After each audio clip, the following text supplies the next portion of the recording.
So you want to buy your first gun? I've got you covered.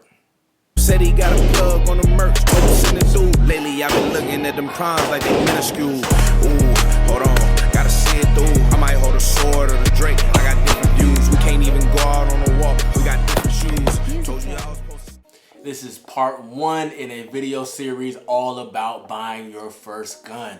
I highly recommend you watch this series if you're new and this is your first gun, or even if you're a seasoned veteran, check it out. You may learn a thing or two here and there. So before we go any further, remember to like this video, comment your thoughts below, subscribe to the channel, and hit that notification bell so you can know when the next part of the series comes out. Now, in today's video, we are going to be discussing the implications of owning a firearm, as well as the purpose of the firearm that you're looking to get. So let's get into it. Okay, before we go any further, the first question you have to ask yourself, the first implication of owning a firearm: are you afraid of guns? If touching, holding, shooting a gun, going to a gun range, if any of those things make you apprehensive or nervous, I highly recommend holding off on getting your gun until you have a baseline comfort around firearms in general. Right? So I recommend, if you haven't already, if you are a little apprehensive about being around guns, hearing gunshots, things like that, I recommend you take a class with a competent instructor first and foremost. Recognize the 4 basic rules of firearm safety. I will post them on the screen now. And make sure, just know you will be okay. A gun around you is not the end of the world, so long as you are not negligent and you treat it with the respect that it deserves. So once you get comfortable with firearms, then you have to ask yourself the next question: are you hot-headed? What is your natural temperament? If you fight people for looking at you wrong, stepping on your shoes, accidentally hitting your car door when they get out of their car, you do not need a gun. It is a tool that could potentially take someone's life, and you need to treat it as such. So if you're hot-headed, you need to absolutely know your temperament before you make that first purchase. Conflict resolution is imperative. Using your firearm, even if you're justified, can literally turn your life upside down. You could have tens to hundreds of thousands of dollars in legal fees for civil and criminal cases. You could have to sit in jail until your trial, even if you're justified. And if you weren't justified, you're going to prison. So make sure your conflict resolution skills are A1.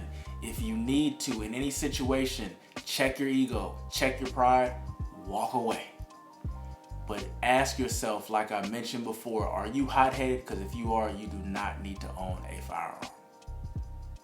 Now that we've discussed the implications of owning a firearm, let's talk about the purpose. Why do you want or need a gun in the first place?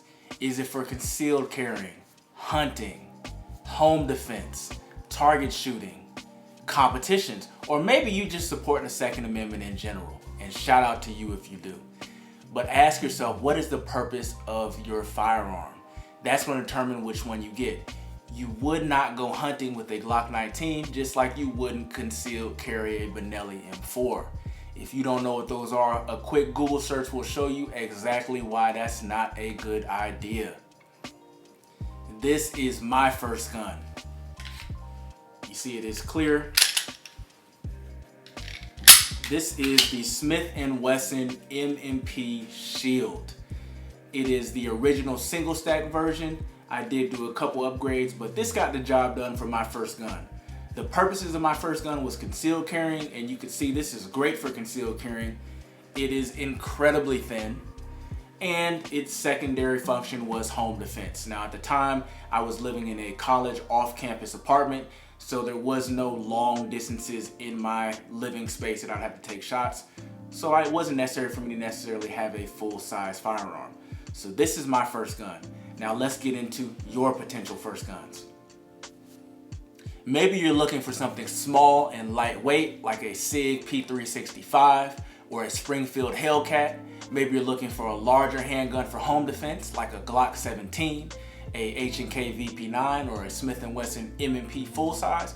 Maybe you're looking for something right in the middle, something you can carry and potentially defend your home with, like a Glock 19, an H&K VP9 SK, or a Smith & Wesson 2.0 compact. Whatever you're looking for, don't worry, I know I just threw a lot of options at you. We're gonna get into that later in the video series. The main thing is just hone in on what is your purpose for your first gun before you make that purchase. Alright, so hopefully that gave you potential new gun owners something to think about.